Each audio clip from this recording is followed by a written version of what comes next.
Boa tarde. Nós vamos ter hoje uma conferência do professor Nuno Luiz Madureira. Sei que vários já conhecem o professor, mas alguns vão ser apresentados a ele, que é formado em História pela Faculdade de Letras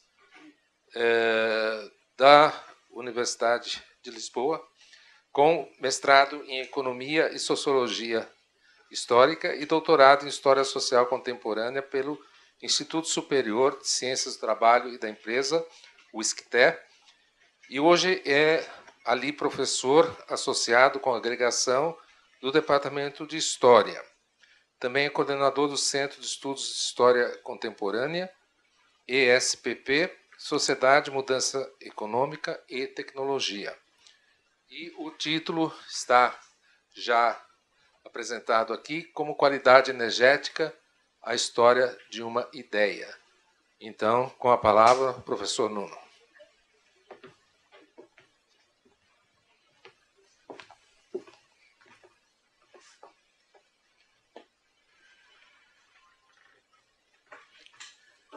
Muito obrigada pela apresentação, professor Guildo, e muito obrigado também por este convite seu, da Universidade de São Paulo e do Instituto de Estudos Avançados da Universidade de São Paulo. É com muito gosto que estou aqui assim e que vos venho falar sobre esta ideia, que é a ideia de qualidade energética,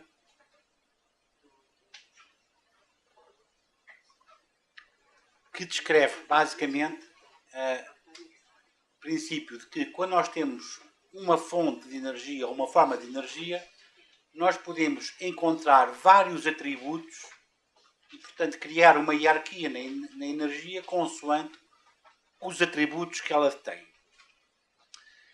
Irei fazer uma história, portanto, como sou historiador, uma história dos vários atributos da energia ao longo do século XIX e do século XX, e irei concluir mostrando como esta ideia é uma ideia que acaba a ser muito importante para o pensamento ambientalista do ponto de vista, pelo menos, académico.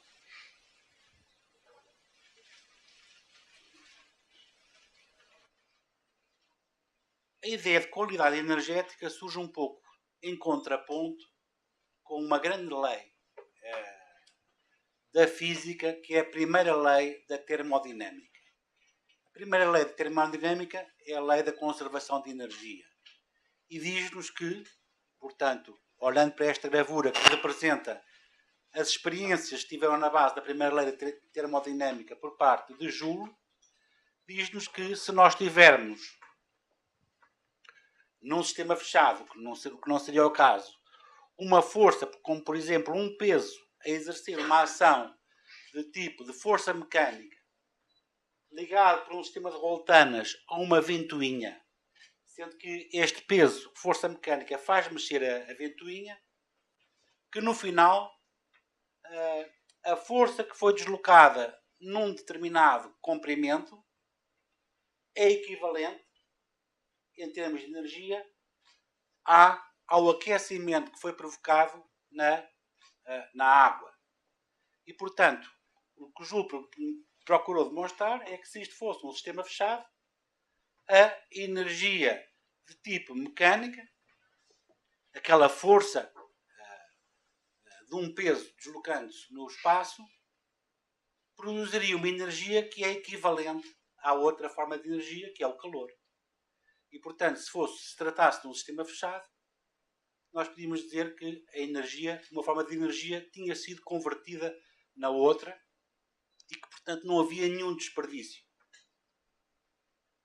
Esta ideia básica é a ideia de que, entre várias formas de energia, nós podemos sempre passar de uma para outra, fazer uma conversão, mantendo constantes as quantidades. E, portanto, o essencial na primeira lei da termodinâmica é este princípio, o princípio da conservação das quantidades. Ora, o que o princípio da qualidade da energia nos diz é que isto não é exatamente verdadeiro, porque a força mecânica e o calor não são exatamente iguais do ponto de vista dos atributos.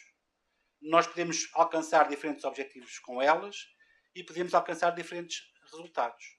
Portanto, o que é que faz o princípio da qualidade energética? É diferenciar atributos nas energias e fazer escolhas com base nesses atributos.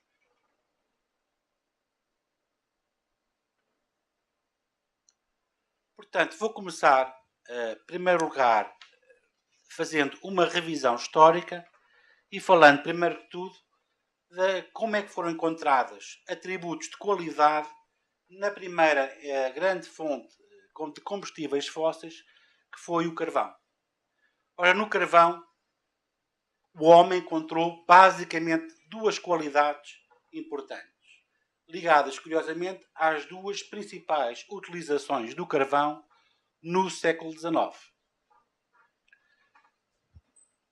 Uma delas é a produção de ferro, e na produção de ferro, a qualidade que era mais apreciada no carvão, e portanto, mediante esta qualidade, era depois possível fazer uma hierarquia dos carvões, era a pureza química. Na outra utilização, que é a utilização do carvão como combustível para a máquina a vapor, já a qualidade ou atributo que foi mais destacado era a capacidade de produzir trabalho útil. E, portanto, também os carvões foram hierarquizados segundo essa característica. Vendo mais em detalhe, qual é que era o problema? É que alguns carvões, quando eram utilizados para aquecer os minérios de ferro, tinham uma grande quantidade de sulfúrico ou de fósforo, que eram transmitidos aos gases e que provocavam reações químicas do minério, e com isso faziam que no final se obtesse um ferro gusa extraído da fundição, que era um ferro que era quebradiço e pouco flexível. E, portanto, era um ferro que era mais difícil de passar à fase seguinte de trabalho, que se chamava ser temperado, seja por ferreiros, se fosse manualmente, seja por máquinas industriais, se fosse no processo de modelagem. Ora, pelo contrário, utilizando não carvão, mas uma outra energia, que muitos países continuam a utilizar até ao século XX, que era carvão vegetal.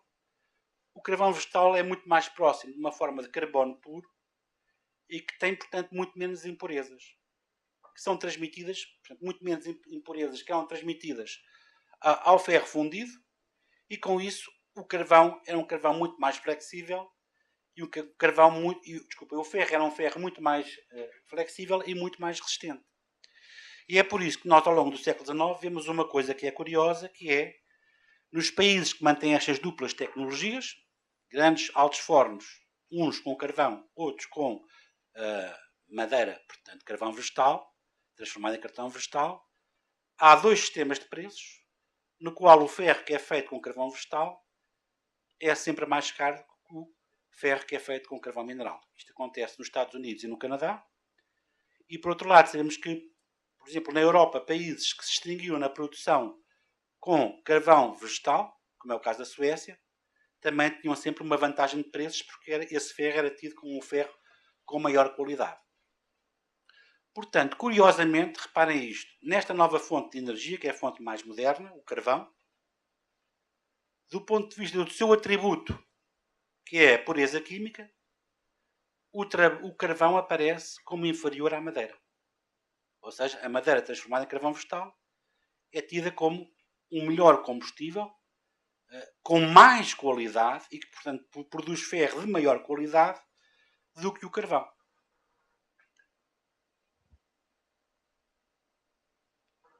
Ora, algo diferente se passava nas máquinas a vapor. Nas máquinas a vapor, portanto, o que contava era a ação que era feita pelo carvão numa caldeira, capaz de fazer elevar o volume de vapor, e o vapor depois, aqui neste cilindro, empurra um pistão. E, portanto, aqui o que é que interessa, qual é a qualidade que é apreciada no carvão? A qualidade que é apreciada serão tanto melhores os carvões, quanto mais vapores eles conseguirem produzir. E como exemplo essa qualidade, tem aqui assim um documento que é extraído de uma fonte histórica de 1854, que é um inquérito feito em Inglaterra pelas comissões de produtores de carvão em conjunto com o almirantado inglês, e que eles vão procurar determinar o quê?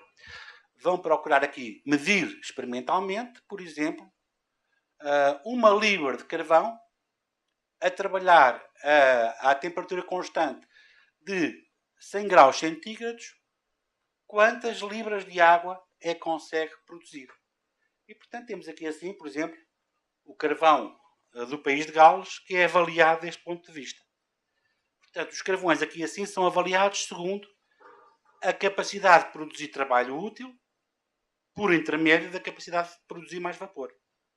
A ideia é que quanto mais o carvão levantar vapor, mais calor, mais potencial de calor pode produzir, e esse calor na máquina a vapor é traduzido em energia mecânica por via do movimento do pistão. E, portanto, é uma qualidade que é apreciada, e, portanto, eles vão ver os vários carvões. Quais são aqueles carvões que, medidos a uma temperatura constante durante um período determinado, conseguem fazer uma maior evaporação de água. Não quero entrar aqui antes. Portanto, só para fazer aqui a síntese, em relação ao carvão, aqui, este carvão na máquina a vapor é claramente superior à madeira. Porquê? Porque a madeira consegue levantar menos quantidade de vapor. Portanto, do ponto de vista da qualidade, da capacidade de desempenhar trabalho útil, sendo que o trabalho útil aqui assim é a quantidade de vapor vista na perspectiva do movimento do pistão e da quantidade de movimentos do pistão, desse ponto de vista, curiosamente, o carvão aqui assim é superior à madeira, ou seja, tem a capacidade de ter mais potencial calorífico para levantar mais vapor. Portanto, duas qualidades quanto ao carvão: a pureza química, primeiro atributo, que é sobretudo visível no uso final dos altos fornos de ferro, e a segunda característica que aparece na máquina a vapor, a capacidade de evaporar mais água e, portanto, produzir mais vapor, traduzida na capacidade de fazer mais trabalho útil em termos de máquina a vapor. Quando passamos à economia do petróleo, vamos ver que aparecem novas qualidades. Essas qualidades, mais uma vez, estão ligadas aos usos finais dos produtos. Ora, o petróleo tem vários produtos e os principais também estiveram associados a diferentes tipos de qualidade. No petróleo de iluminação, portanto, o petróleo que é obtido depois da refinação, como querosene ou petróleo iluminante, como produto final, há uma qualidade que é importante, que é a qualidade também de ser o petróleo ter uma natureza quimicamente mais pura. Isto porquê? Porque quando os petróleos têm um elevado grau de sulfúrico, o que acontece é que quando são refinados, portanto há-se evaporação, condensação, obtém-se o produto que é o querosene, ou petróleo iluminante, mas se o petróleo é muito sulfúrico, esse petróleo iluminante tem dois problemas. O primeiro é que tem um aspecto amarelado que faz logo as pessoas desconfiarem. O segundo é que tem um cheiro de ovos podres e, portanto, não é completamente inodoro. Ora, portanto, os exploradores de petróleo rapidamente começam a perceber que há petróleo bom e petróleo mau. Portanto, descobrem que há um atributo que é a qualidade da pureza química do petróleo. E até fazem isso, todas as pessoas, de uma maneira que é um bocado até sensorial. O que é que as pessoas fazem assim que descobrem um poço de petróleo? Põem geralmente o polegar no petróleo e provam. Se o sabor for um sabor ácido, quer dizer que tem sulfúrico. E, portanto, vai ter problemas depois na refinação, vai dar um querosene que é mau. Querosene que é mau quer dizer que é um querosene que pode ser vendido em África, pode ser vendido na Ásia, mas que na América já não vende e na Europa os europeus já não querem aquele produto. Se põem o dedo no petróleo, logo, portanto, não está refinado, reparem, mas já sabem, logo pela primeira amostragem, descobrir como é que é. e se tem um sabor ligeiramente adocicado, eles ficam contentes. Quer dizer que o petróleo que descobriram tem maior valor. Isto tem uma tradução económica. É que o petróleo que tem um elevado grau de sulfúrico pode ser tratado, pode ser melhorado, só que tem custos adicionais. E, portanto, tem menos valor económico. Porquê? Porque é necessário pôr esse petróleo numa espécie de misturadora, num tanque misturador, com ácido sulfúrico, e depois retirar o ácido sulfúrico, com a ação de um segundo banho de soda cáustica e depois um terceiro banho de água. Ora, todas estas operações, que são operações que são conhecidas, foram descobertas por um químico alemão, como maneira, portanto, de tornar o querosene mais limpo, dão no final um produto que é relativamente translúcido, portanto não é amarelado, e em que grande parte do cheiro foi removido. Só que há custos, portanto o produto entretanto ficou mais caro.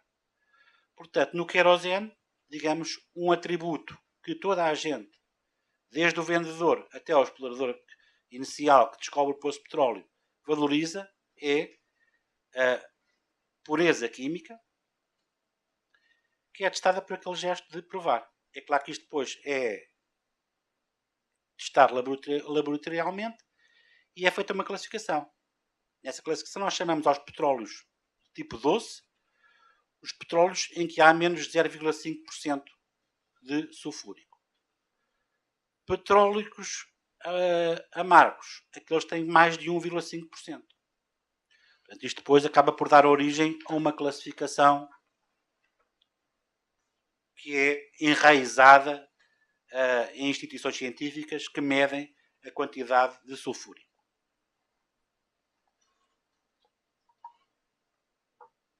O segundo produto que foi importante a seguir ao querosene é um produto mais pesado, que é extraído da refinação de petróleo, que é o fuel óleo. O fuel óleo tem várias utilizações, aquela que nos interessa, porque é aquela que aqui assim foi mais saliente para o aparecimento de atributos de qualidade, é a utilização de fuel óleo nos navios, na marinha. O fuel óleo é um produto que tem uma densidade energética superior ao carvão. Portanto, o fuel óleo permite 34,6 megajoules de energia por litro, enquanto que o carvão apenas permite 30 megajoules por litro. Quer dizer que, num determinado volume, se nós estivermos com um fuel óleo, temos mais potencial energético. Portanto, este elemento de densidade energética foi percebido como um elemento interessante pelas diferentes marinhas. A partir de 1890, mas sobretudo a partir de 1900, há cada vez mais um ambiente em que se espera que haja, como altamente provável, um confronto militar. E as marinhas estão a modernizar-se por diferentes meios. Um dos meios é este aqui assim, que é um novo tipo de barcos, que são os barcos torpedeiros e contra-torpedeiros.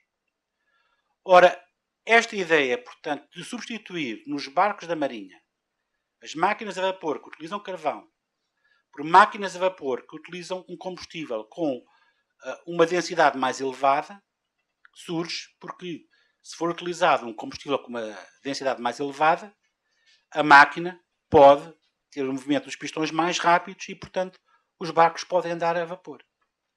E, portanto, são feitas estimativas e pensa-se que, substituindo o combustível de carvão pelo combustível de petróleo e o seu derivado, fuel óleo, se consegue 20% mais de velocidade.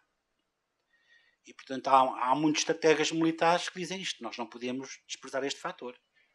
Uma armada que tem 20% mais velocidade tem um poder muito grande sobre os inimigos. Inicialmente, contudo, o que é que se pensa? Apenas em fazer a conversão, não das frotas inteiras, mas dos pequenos navios que fazem parte da escota e que, portanto, podem fazer missões de patrulhamento, e para esses navios, digamos que as vantagens de velocidade são maiores. Então, a primeira marinha a converter-se apenas os pequenos navios torpedeiros e contra-torpedeiros ao petróleo é a Regia Marina Italiana, portanto, que atua no Mediterrâneo. Entretanto, na América e na Inglaterra, estão-se a fazer experiências em terra a ver se isto funciona bem.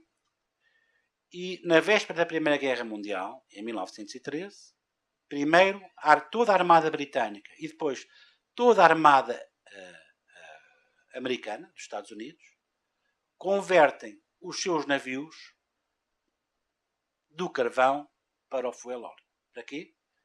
Para, entre outras coisas, poderem tirar vantagem deste elemento velocidade que é tido como decisivo em termos de manobra militar de todas as flotilhas. Portanto, reparem, no querosene nós aparecemos a pureza química. Aqui, qual é o elemento que é valorizado? É a densidade energética da forma de energia que é o fuel óleo.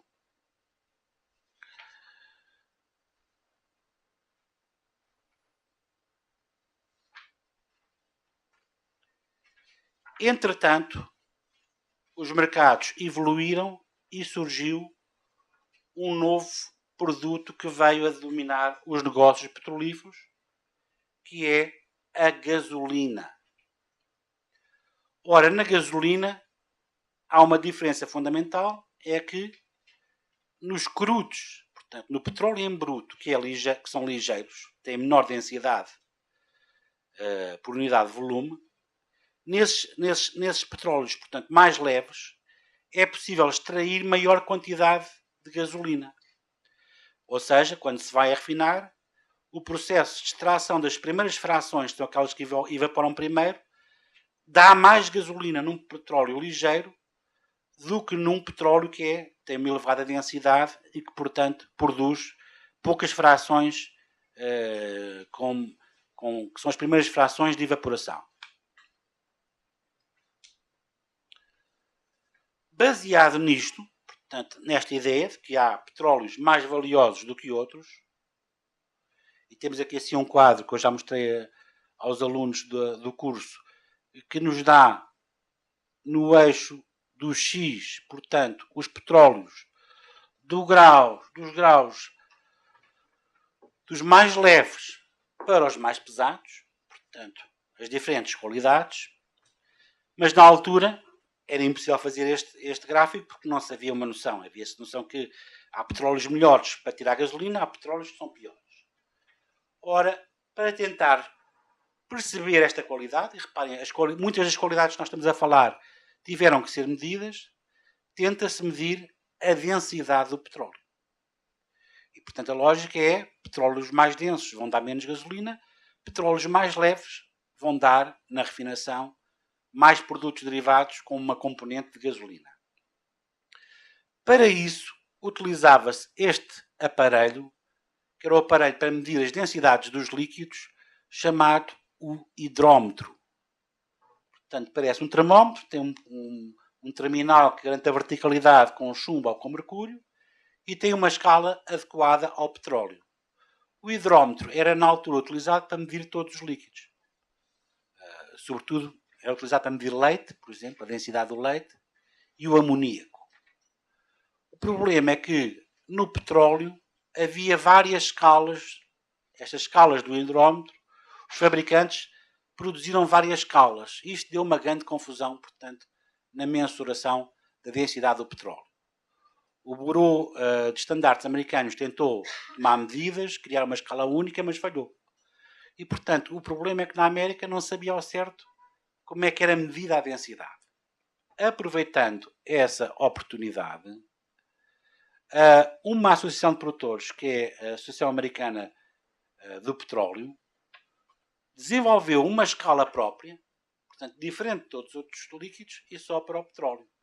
Fez uma escala relativamente arbitrária, e como foi desenvolvida por essa instituição, que era a American Petroleum Institute, ficou chamada a escala API. É uma escala baseada na densidade relativa do petróleo em relação à água, mas depois com os graus marcados, calibrados com alguma arbitrariedade.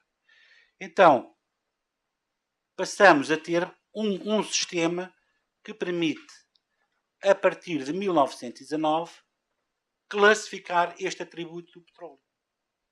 E o petróleo é visto, portanto, segundo a sua densidade absoluta.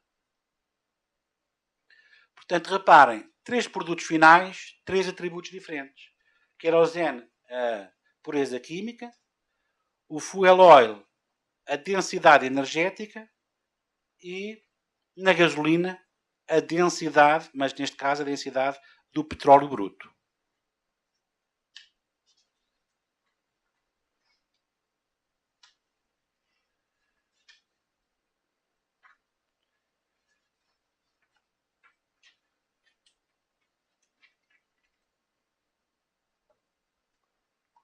Com uma nova forma de energia, vamos ver o desenvolvimento de novas qualidades. A eletricidade e, sobretudo, a hidroeletricidade traz como qualidade nova o facto de a hidroeletricidade ser uma fonte que é caracterizada como uma fonte moderna e de modernização das sociedades.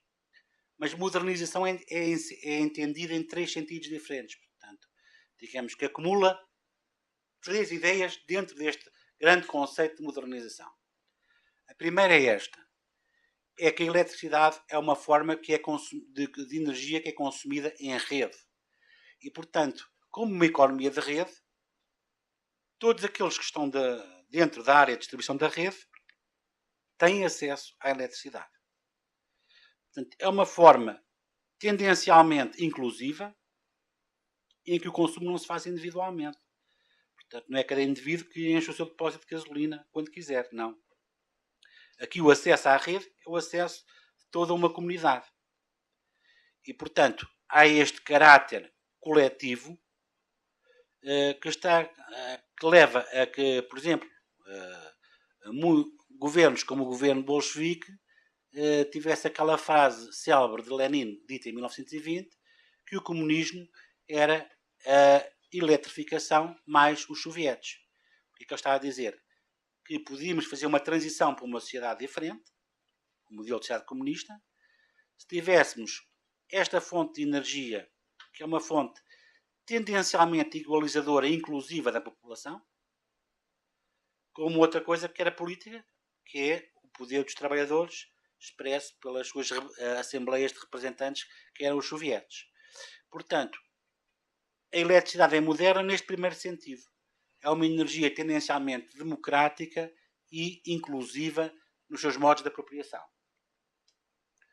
Depois há um segundo sentido, é também um sentido ainda mais forte de modernização, que já não é de, digamos, ideológico, geral, aplicado a toda a sociedade, é um sentido de modernização regional. Que é a ideia que com a hidroeletricidade, sobretudo, nós podemos modernizar as regiões.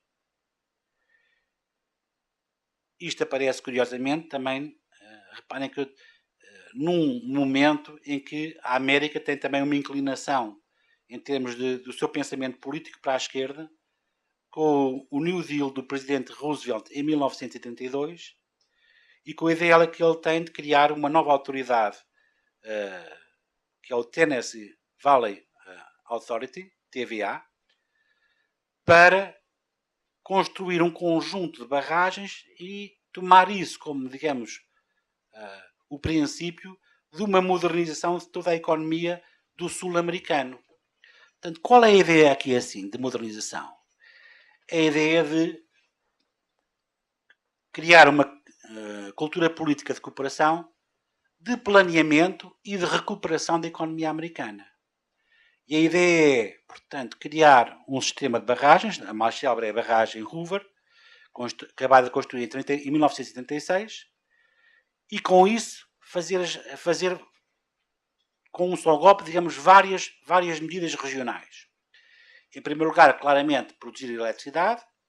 Segundo, controlar os fluxos da água, combater a erosão e a desflorestação, aproveitar a energia excedentária em certos momentos para produzir fertilizantes e lançar um programa de reabilitação da agricultura.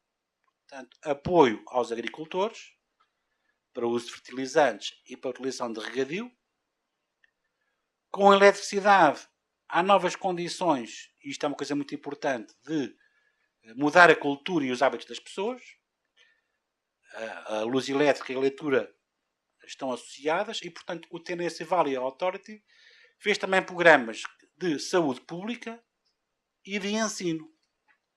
Portanto, reparem, todas aquelas vertentes humanas, e esta ideia, portanto, que é uma ideia de engenharia social quase, e feita por tecnocratas do Tennessee Valley Authority, a ideia de mudar toda a economia de uma região, modernizando todos os aspectos da vida humana. Tendo como pretexto o quê? A eletricidade e as oportunidades que são dadas pela construção de barragens. Portanto, o primeiro sentido, o de inclusividade e de economia de rede. O segundo, de desenvolvimento regional integrado. E temos, e num terceiro sentido, de modernização. Que é o sentido que, com a hidroeletricidade, é possível reformular o panorama industrial de um país. Isto é, com a hidroeletricidade é possível lançar novas indústrias, que o país não tem, que precisam de energia relativamente barata para poderem sobreviver. São dois tipos de indústrias, as indústrias químicas e petroquímicas, por um lado, e alguns ramos das indústrias metalúrgicas, porque agora nós podemos fazer fundições com pequenas fundições com fornos elétricos, em vez de termos os fornos de carvão ou os fornos de fuel óleo, que eu já vos falei. Portanto, esta é a ideia de, já que temos eletricidade, e se tivermos hidroeletricidade ainda melhor, porque tem geralmente custos mais baratos e tem uma coisa que são chamadas as horas de vazio, portanto, que são horas em que se pode produzir, mas que não há consumo suficiente, e pode-se fazer um contrato com as empresas de 6 meses, para as empresas serem abastecidas a preços muito baixos, porque não há consumidores, para essas chamadas horas de vazio. Então as empresas, por exemplo, poderem fazer produtos que consomem grande parte de energia elétrica, em que a energia elétrica é o principal componente do custo do produto. É o caso, por exemplo, dos alumínios, do carbureto de cálcio. Portanto, para citar dois produtos, são produtos que têm uma grande intensidade energética. Só é possível produzir isto se a energia for barata. E por isso nós vemos aparecerem estes produtos, primeiro que tudo, aonde? Nos países justamente que têm grandes barragens. Estas ideias tiveram um eco, sobretudo, aonde? Tiveram eco em 4 países europeus no período entre guerras, na França, na Itália, na Noruega e na Suécia. Portanto, nestes países há esta ideia. Fazemos hidroeletricidade, mas logo a seguir isto é uma porta de entrada para lançarmos novas indústrias. E portanto, não só isto foi pensado, como foi feito. Portanto, em todos estes países nós vemos portanto, uma renovação do panorama industrial com o aparecimento de indústrias modernas. Depois da Segunda Guerra Mundial, nos anos 50, isto volta a aparecer novamente em Portugal e na Roménia. Portanto, que fazem o que os outros países já tinham feito 30 anos antes, esta proposta de renovar e lançar indústrias modernas, aproveitando o facto do país poder passar a ter energia elétrica. Portanto, três grandes ideias dentro da ideia de modernização. Reparem, a ideia de um consumo alargado e inclusivo através do acesso à rede, a ideia de planeamento regional integrado em todos os aspectos da cultura e da vida económica, e a terceira ideia, a ideia de fertilização de novas indústrias. Portanto, por tudo isto, a eletricidade e sobretudo a hidroeletricidade veio a ser vista como um veículo de modernização. Mas há outra ideia tão mais forte que esteve associada aos atributos da eletricidade, que é a ideia de higiene e limpeza. Portanto, que o uso da eletricidade é o uso de uma fonte limpa. Isto era visto logo pelos trabalhadores que trabalhavam com máquinas de vapores e que chegavam ao final do dia, enfarruscados de carvão, e quando mudam para motores elétricos, portanto, veem que é uma energia muito mais limpa. Contudo, onde o ideal de limpeza foi mais exaltado, foi mais publicitado, foi ao nível privado. Foi ao nível do consumo doméstico.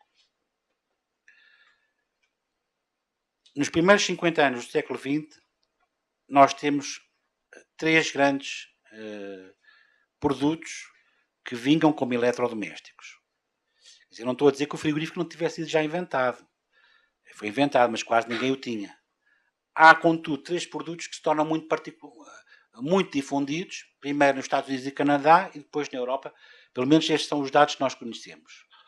O primeiro, e que faz ressaltar estas características de limpeza, é o ferro de engomar. Tem ali na gravura o ferro de engomar, os ferros de engomar tradicionais que as senhoras utilizavam. O primeiro é um ferro de carvão vegetal. Portanto, abria-se o ferro, punha-se o carvão vegetal lá em brasa e depois passava-se a roupa. É claro que podia sempre saltar fagulhas, a temperatura primeiro era muito quente, depois arrefecia. Portanto, tinha vários problemas que faziam com que a roupa podia ficar passada, mas nem sempre ficava limpa. O segundo, também era utilizado no século XIX, é um sistema de ferros duplos que ainda parece mais complexo do ponto de vista da limpeza, porque há ferros que funcionavam como? Ferros que tinham que ser aquecidos no lume e depois de estarem aquecidos passava-se a roupa. Ora, muitas vezes, como se estivesse aquecido em excesso, a roupa ficava logo toda enrodilhada e, portanto, era necessário depois um outro ferro menos aquecido para desembaraçar. Em relação a isto, o ferro elétrico com controle de temperatura permite, portanto, um trabalho da limpeza, de passar a roupa a ferro de forma muito mais limpa. Os outros objetos que tiveram uma grande difusão neste período são os aquecedores de água, portanto, que dispensam ter que fazer um lume em casa para aquecer a água. Reparem o conceito de higiene aqui assim. E, finalmente, isto também, os aspiradores, que também tiveram uma difusão muito importante neste primeiro período. O período após-guerra é o período da difusão dos grandes equipamentos. Grandes equipamentos são o fogo elétrico e a máquina de lavar. Eu estou a falar aqui assim dos equipamentos que são eletrodomésticos associados às tarefas domésticas. Não estou a falar, claro, do rádio, que foi também um dos principais eletrodomésticos que teve uma grande difusão, nem depois da televisão. Ora, todos estes aparelhos, é claro que não chegaram a toda a população. Nem toda a gente os tinha. Mas as empresas que vendem eletricidade, sobretudo depois da década de 30, que apanham com a crise económica e, portanto, têm as fábricas industriais e a diminuir o seu consumo, fazem uma coisa que é, lançam campanhas publicitárias para promover o uso de eletrodomésticos e para fazer crescer o consumo das famílias. Isto quer dizer que mesmo pessoas que não tinham estes eletrodomésticos eram bombardeadas com este tipo de campanhas em que se exaltava o ideal de limpeza e modernização de um novo tipo de casa.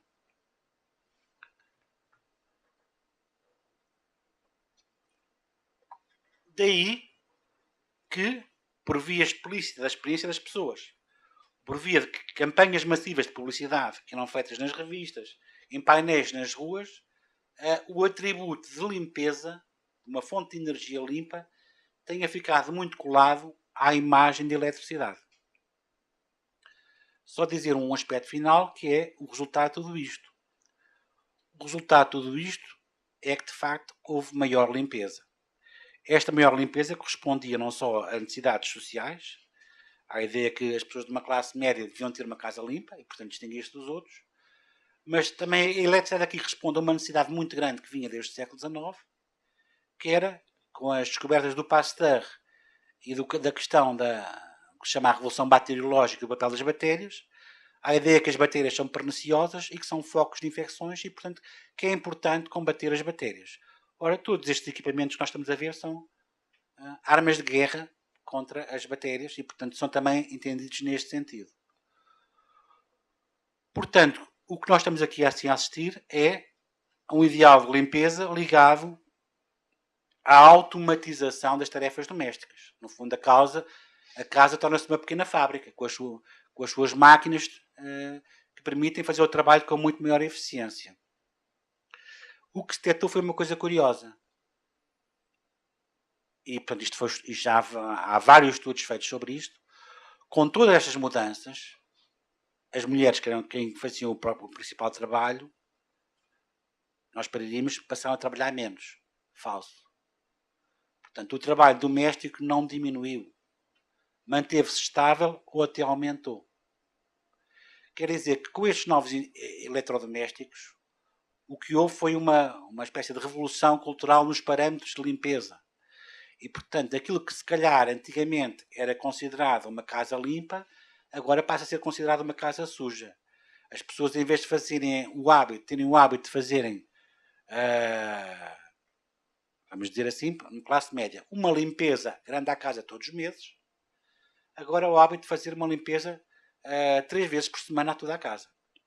Portanto, os padrões de limpeza subiram bastante. A mulher que tinha como obrigação, portanto, fazer algum elemento quente para o jantar, portanto, do marido e dos filhos, podia ser uma sopa e depois fazer alguma coisa com um pão com algumas maçãs, para comer com alguma coisa, sente-se agora na obrigação de fazer uma refeição como nos restaurantes e, portanto, de ir ver receitas e fazer uma refeição completa, e se for um dia festivo até tem a obrigação de fazer um bolo para comemorar. Portanto, o padrão de exigência daquilo que era o normal dentro de casa subiu bastante. E, portanto, houve esta automatização dos processos domésticos e, de facto, houve um resultado que é o padrão de limpeza, pelo menos nas classes médias que passaram a ter estes ideais e que podiam comprar este tipo de equipamentos, difundiu-se bastante. Portanto, para ter uma ideia, por exemplo, um instrumento como estes, o vacuum cleaner, ou como nós dizemos em português, o aspirador, nos Estados Unidos e no Canadá, por volta de da Segunda Guerra Mundial, já chega a quase a metade de todas as casas que têm isto. Na Europa está muito abaixo, está à volta dos 20%, 15%. Mas, portanto, tem já uma difusão social bastante grande.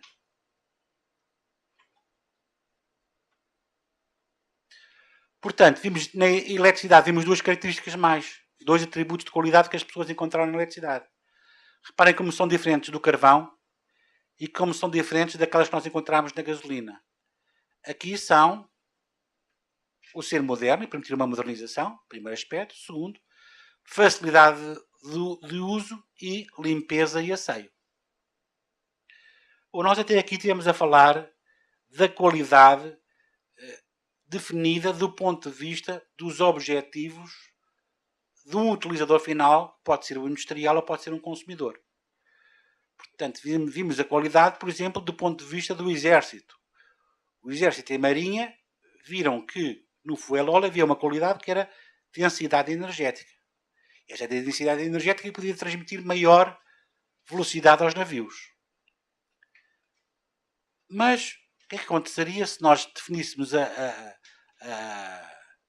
qualidade da energia não do ponto de vista, portanto, de utilizadores finais humanos, mas definir a qualidade da energia do ponto de vista do meio ambiente? Portanto, estão a perceber? Até agora fizemos o caminho que é definir, no fundo, a qualidade para os fundidores de ferro, para os utilizadores de máquinas a vapor. E, portanto, esse foi sempre o ponto de vista a partir do qual emergiram atributos especiais no carvão e nas outras fontes de energia. E se agora mudássemos de perspectiva? Vamos definir qualidade energética, agora não do ponto de vista só dos seres humanos, mas de todo o meio ambiente. E, portanto, vamos definir a qualidade energética do ponto de vista ambiental. E, portanto, o que é que podemos dizer em traços gerais?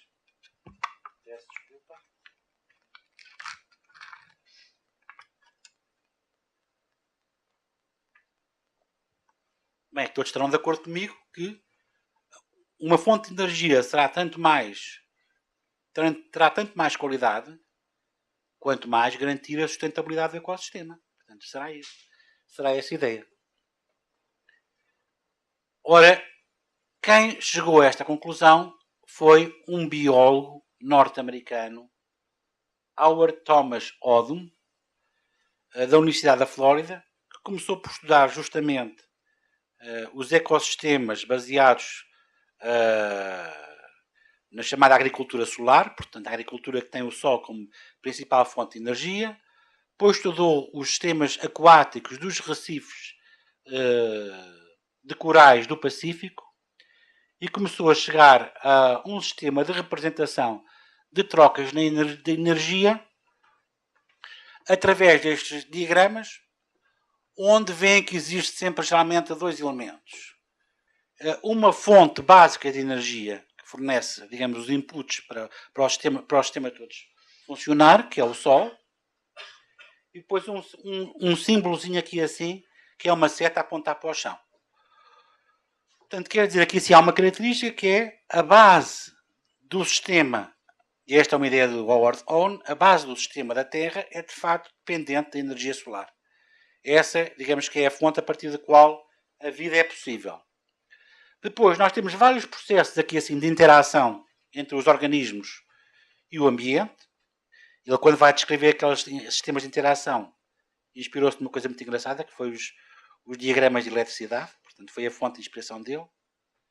E depois temos isto que chama-se heat sink. Nós temos de traduzir um poço de calor. O que é um poço de calor? É dizer que nas transformações do meio ambiente há sempre uma parte de energia que não é utilizada, que é desperdiçada. Calor que é por simplesmente lançado para a atmosfera, por exemplo.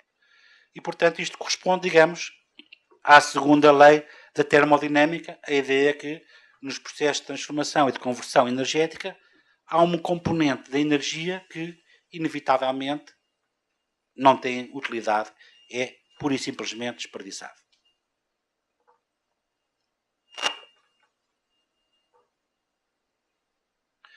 Ora, aqui temos, portanto, um destes esquemas do Howard Oden. Vêem, por exemplo, a luz do Sol depois a provocar a fotossíntese e depois uma parte é aproveitada e dá origem à vida deste ecossistema, outra parte da luz solar é simplesmente desaproveitada. E, portanto, a ideia dele é esta. É que, a partir deste sistema da agricultura solar,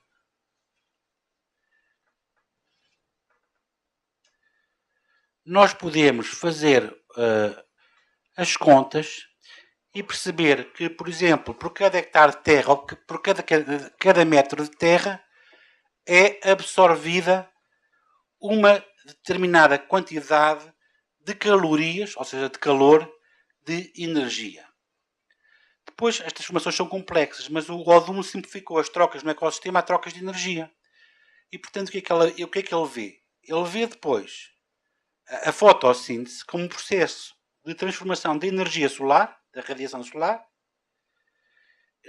num processo que tem várias componentes de trocas químicas, mas ele vê o elemento que é o crescimento das plantas. E, portanto, ele analisa uma determinada luz solar, dá origem a uma nova forma de energia, que são as plantas. A energia solar tem uma característica, que é muito dispersa, portanto, e que Howard Oden vê logo uma desvantagem. Portanto, é uma energia que é muito constante, que é muito poderosa, mas é muito dispersa. Portanto, por cada metro quadrado, a quantidade de energia que há é pouca. E, portanto, ele depois faz essa descoberta que é a energia ao incidir nas plantas e ao fazer crescer as plantas estão a agir como o quê? Como um concentrador de energia solar. Portanto, as plantas transformam a energia solar, que é uma energia de calor, num outro tipo de energia, que é a energia química. Todos vocês sabem que as plantas têm energia química, porque as pessoas todas aqui sabem. E agora, dando aqui os exemplos que todos conhecem, que se comerem 100 gramas de feijão preto carioca, engordam 77 calorias. E para as pessoas procuram, é claro, comer os alimentos que têm menos calorias. Do ponto de vista não nutricional, mas que está ligado com isso científico, o que é que isto quer dizer? Quer dizer que se eu encontrar 100 gramas de carvão carioca cozido, portanto, e colocar num aparelho que é o calorímetro, que mede o calor dos alimentos, e fizer uma oxidação desses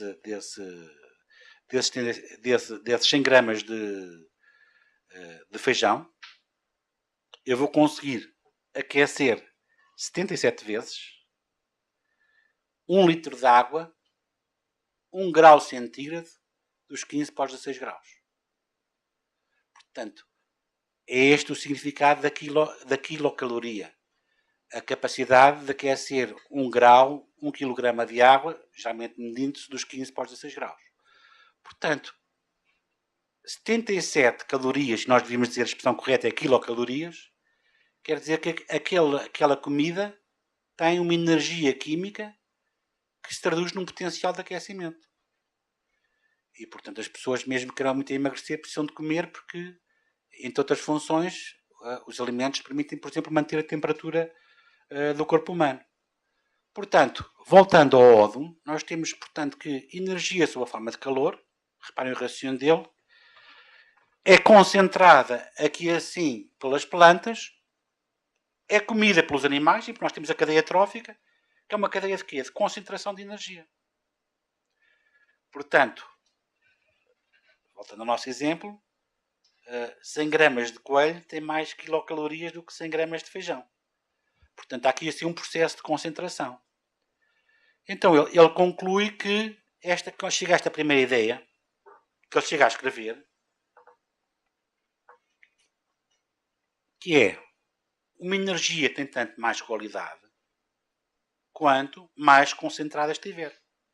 Porque eu tenho a hipótese de tirar muitos usos de uma energia que está concentrada e tenho poucas hipóteses de fazer um uso de uma energia que está muito diluída. Portanto, se eu tiver um campo com não sei quantos hectares que estiver a ser aquecido durante vários dias, eu tenho ali assim uma acumulação de energia. Mas se eu tiver 1 kg de TNT, de um explosivo, eu tenho pode ser o equivalente em termos de conversão energética da primeira lei da termodinâmica ao campo que recebe o Sol, mas eu com 1 kg de TNT posso fazer coisas muito diferentes. Portanto, reparem esta ideia que não importa a quantidade, importa a qualidade, porque a qualidade dá-me a possibilidade de ter usos diferentes. E, portanto, ele começa com esta ideia, mas depois repara-se com um problema, que é este. Então, e se eu, ao concentrar energia, no fundo, chega a uma forma de energia final, em que a energia que eu tenho no fim é menos do que eu gastei em todo o processo de conversão. Isto é um contrassenso. Então, chega, a partir de 74, 75, chega a uma definição final do que é qualidade energética. E ele diz o seguinte: a qualidade energética é a energia líquida. Isto é o quê? É o valor de energia que eu tenho numa fonte histórica, ou numa forma de energia, ou numa fonte de energia, deduzido de todos os gastos que eu tive para a concentrar. Portanto, tudo que é transporte, conversão, tudo que eu gastei para conseguir concentrar essa energia, foram gastos que teve o sistema. Portanto, o que me interessa é a energia líquida. E reparem, com esta ideia, ele tem um princípio que é este. Uma energia tem qualidade quando acrescenta algo ao ecossistema. Portanto, quando um produto de energia final acrescenta algo, quer dizer que ele dá mais alguma coisa ao ecossistema do que aquilo que ele retirou para concentrar estas formas de energia. Estas ideias tiveram logo, podem parecer banais, mas tiveram logo um grande impacto em termos práticos, porque o Odum, exatamente na altura em que está a descobrir estas ideias, tem uma mudança na política americana. A América está a ter problemas porque está a diminuir a sua posição, tem vindo a diminuir a sua posição como exportador de petróleo, está cada vez mais dependente das importações de petróleo e está a causar alarme por causa dos países árabes. E em 1973, o presidente Nixon faz um discurso ao Congresso em que diz: nós temos que mudar a nossa forma de utilizar a energia, não podemos continuar a gastar como gastamos e a depender do estrangeiro. Temos que olhar para os recursos americanos. E, portanto, diz nomeadamente, nós temos 600 bilhões de barris de petróleo sob forma de recursos não convencionais nos Estados Unidos, que é o chamado shale oil ou areias bituminosas, portanto, petróleo que está misturado com a areia, e temos que dar uso e aproveitar esses recursos. Ora, o que o Odum diz é isso é uma direção errada, porque estamos a extrair energia de uma fonte que tem a pior qualidade energética. E, portanto, ele está a ver o quê? Ele está a ver que, para chegar às regiões onde há este shale oil ou areias bituminosas, como o Colorado, o Wyoming e o Utah, e retirar gasolina das areias bituminosas, é necessário, em primeiro lugar, transportar pessoas e água para montanhas, detonar as rochas e as areias, transportá-las novamente para uma fábrica de produção cá em baixo e aquecê-las, essas areias depois, a uma temperatura bastante alta, para separar depois as rochas e as areias do petróleo que está agarrado a elas. Quer dizer, eu para produzir energia tive um trabalhão e gastei muitos recursos de energia. Esta relação até foi medida, é uma relação de quê? Quer dizer que para obter 2 unidades de energia eu tive que gastar uma. Ou seja, para obter 2 toneladas de petróleo equivalente, eu em todo o processo de produção gastei uma tonelada de petróleo uma tonelada de petróleo equivalente. Portanto, eu não estou a acrescentar muito ao sistema. Isto é uma energia com pouca qualidade.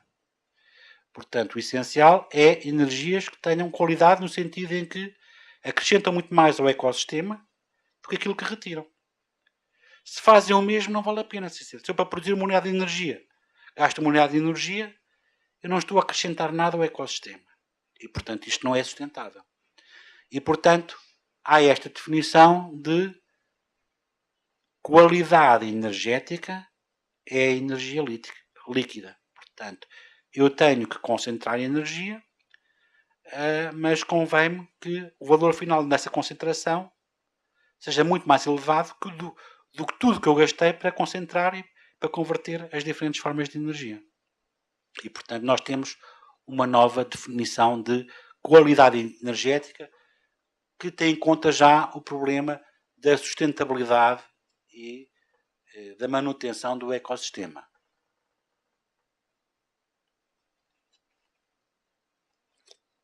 Portanto, esta é uma citação. Energia com elevada qualidade tem que entregar mais energia do que os custos combinados da sua exploração, extração, processamento e entrega. Portanto, para a sustentabilidade do ecossistema, o que conta é a energia líquida.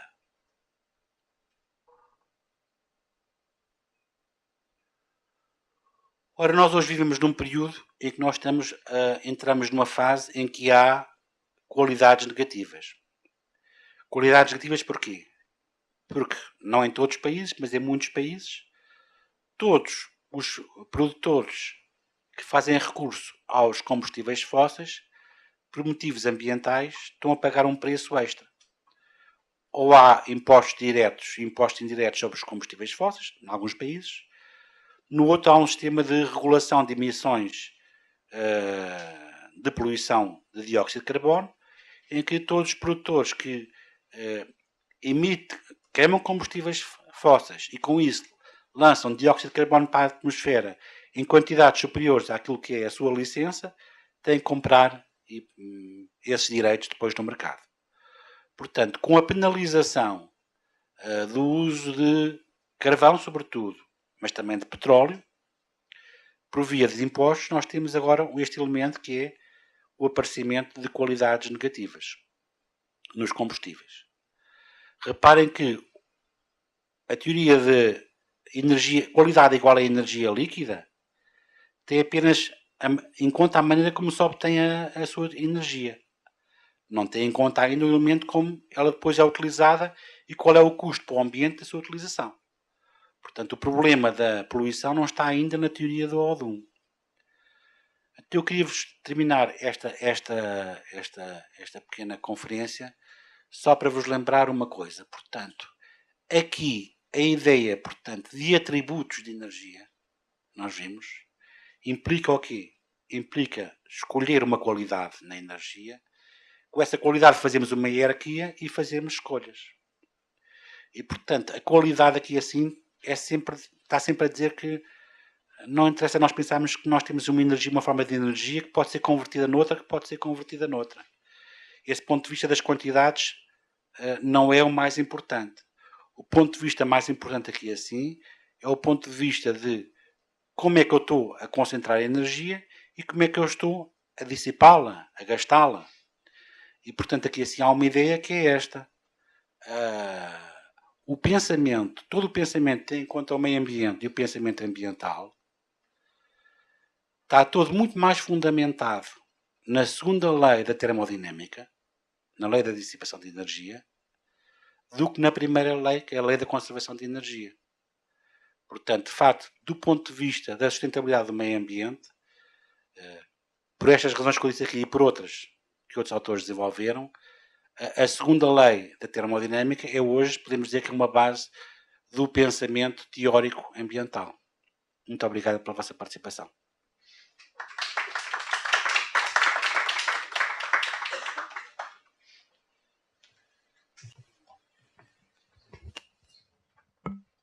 Obrigado, professor Nuno. Abrimos, então, espaço para perguntas e debates. Marli. É, Marli, não é que você começou com a perspectiva da primeira lei da termodinâmica na física, né? Quando todo o calor não era transformado em trabalho. Então a perspectiva da física prosseguiria com Clausius, mas aí você falou de qualidades, atributos, e aí você passou para a perspectiva da engenharia química, não é isso? Aí depois, no final, você mencionou Howard e Odum da biologia, né? Então, antes do Odum, quem que primeiro falou desses qualidades e atributos? Portanto, o conceito de qualidade energética tem a ver com isto. Encontrar atributos especiais para os seres humanos ou para o ambiente que permitem estabelecer uma discriminação entre fontes energéticas. Eu fiz a história dos diferentes atributos. Portanto, como as pessoas foram vendo, por exemplo, como é que os carvões eram diferentes entre eles, como é que as gasolinas eram diferentes entre eles, como é que os petróleos eram diferentes entre eles. O primeiro autor que, de facto, define o conceito de qualidade energética é o Howard Odum, e que define, portanto, como o conceito de energia líquida. E a nuclear, como é vista nessa... Desculpa, a segunda pergunta.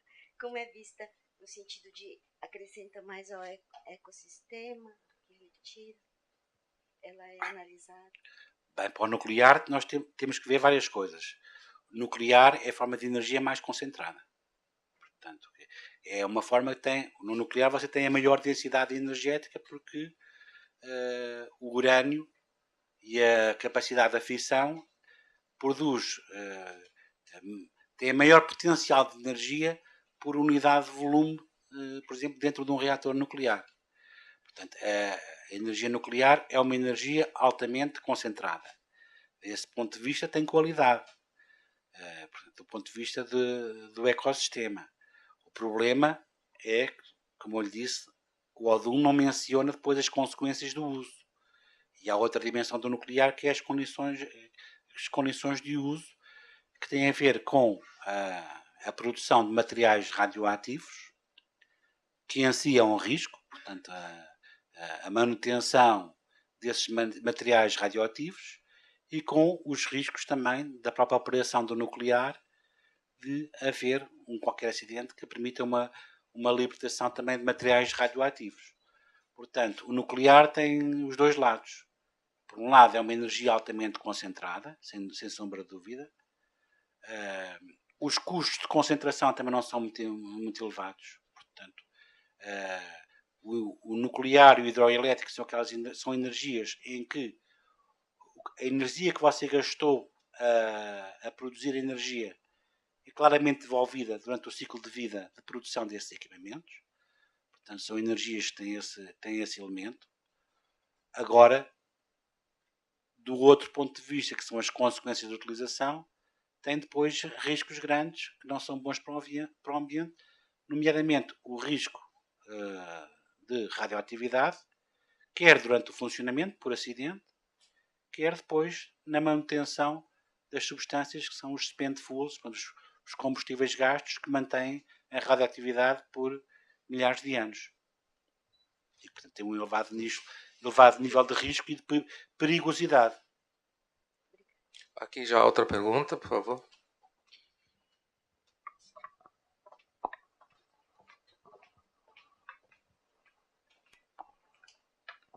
Meu nome é Gabriela e eu queria perguntar para o professor Nuno se a gente pode aplicar o raciocínio o raciocínio da qualidade de energia líquida à extração secundária do petróleo, ou seja, o petróleo extraído por esse caminho seria então um petróleo de baixa qualidade?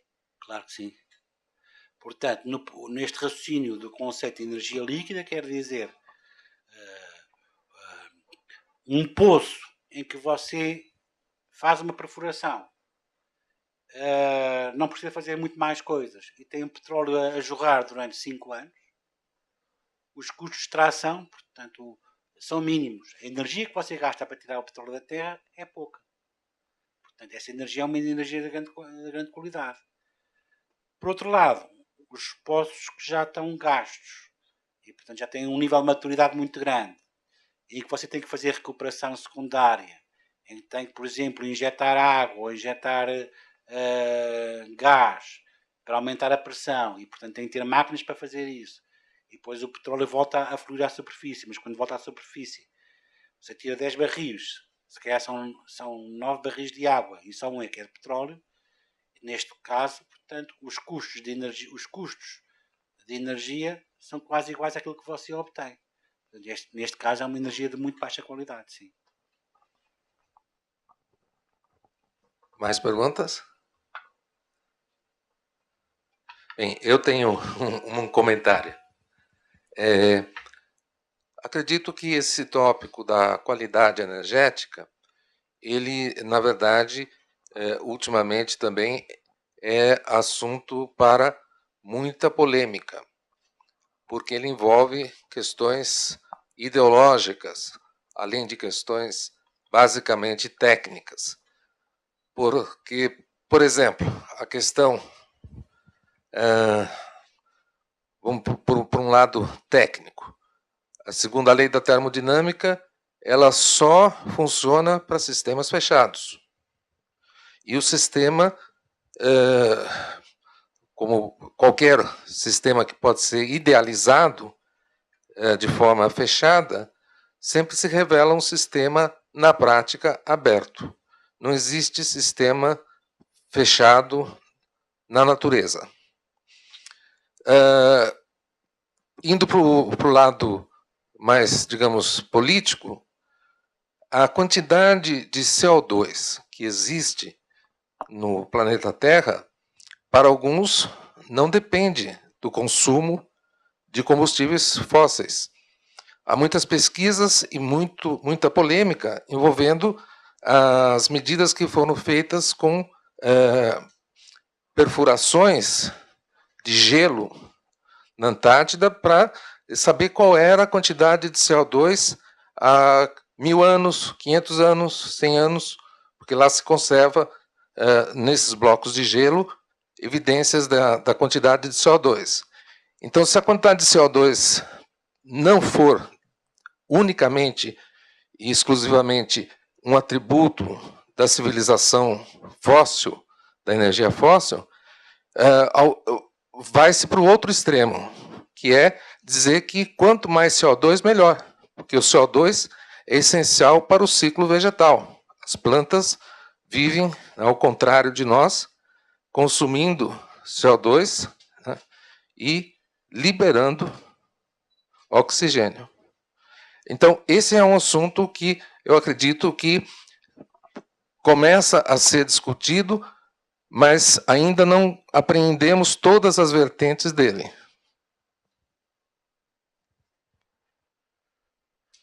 Sem entrar nessa discussão, o ponto é este.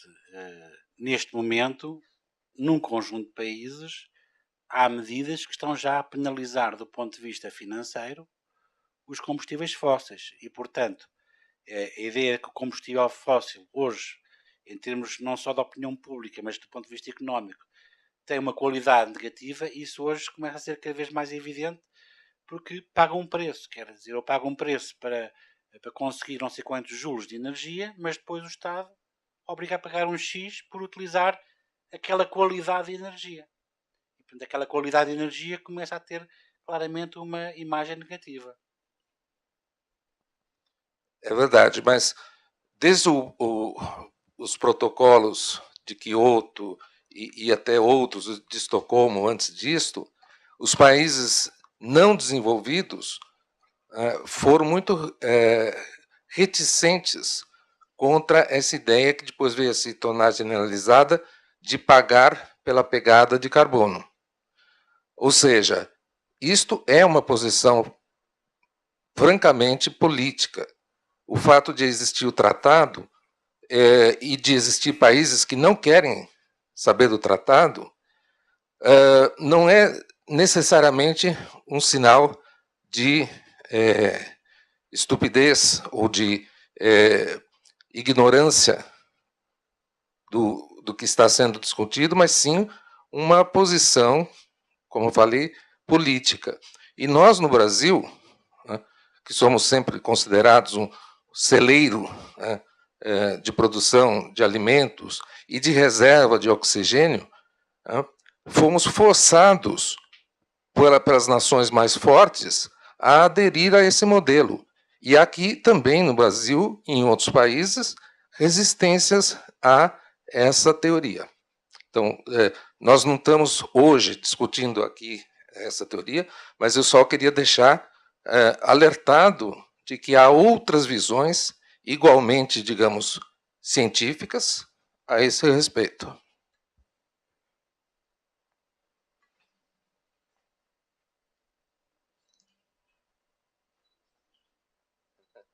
Bem, alguém mais gostaria de falar? Não. Bem, então, vamos mais uma vez agradecer ao professor Nuno e fazermos aqui uma interrupção. Depois nós vamos permanecer aqui, utilizando esse espaço, para o professor Nuno não mais fazer a conferência, e sim continuar a sua matéria de História Global do Petróleo, já que estamos aqui. Então, há alguns que estão alunos fazendo esta disciplina, mas, evidentemente, se alguém mais quiser ficar, também está convidado, mas, no momento, vamos parar para um café, uma água, e depois voltamos. Obrigado.